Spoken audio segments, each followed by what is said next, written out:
time for final thoughts.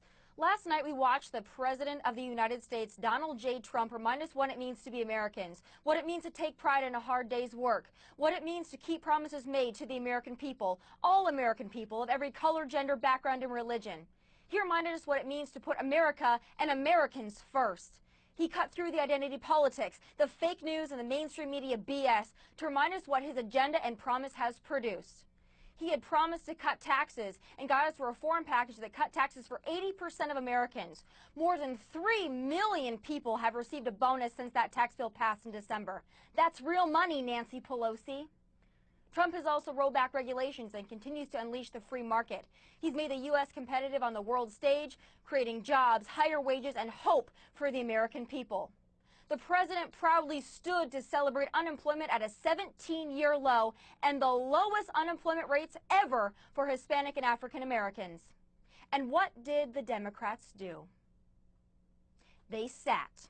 They sat while our president talked about prosperity for all, jobs for the American worker, pride in our police and military, the dismantling of ISIS, the promise to rebuild our infrastructure, border security, national security, fair trade deals, and an end to the opioid epidemic. They sat when our president saluted the stars, stripes, and our one nation under God.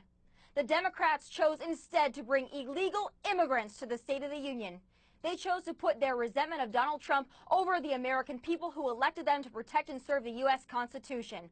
They chose to put those illegals over Americans and over a compromise to protect the very dreamers they claim to fight for. So remember this. Americans are dreamers too. On January 30th, 2018, Democrats chose to sit for true American dreams, progress, and victory. The American people see that, and we will not forget. We will not sit or kneel or apologize for being Americans. We will stand.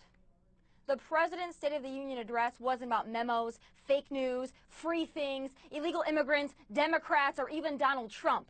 The President's State of the Union address was about you, about us, the American people. It was about the proud and patriotic American people who finally have a president dedicated to keeping his promises and putting Americans first in our own country. Democrats, there is no response needed. We saw your response. You have become the party who loathes patriotism, the integrity of our laws and borders, and the American way of life. It's sad. But fear not, Americans. Remember 3 things. You live in the greatest nation on the face of the earth. Donald Trump is your president, and these other sorry excuses of elected leaders are not. Those are my final thoughts from LA. God bless, and take care.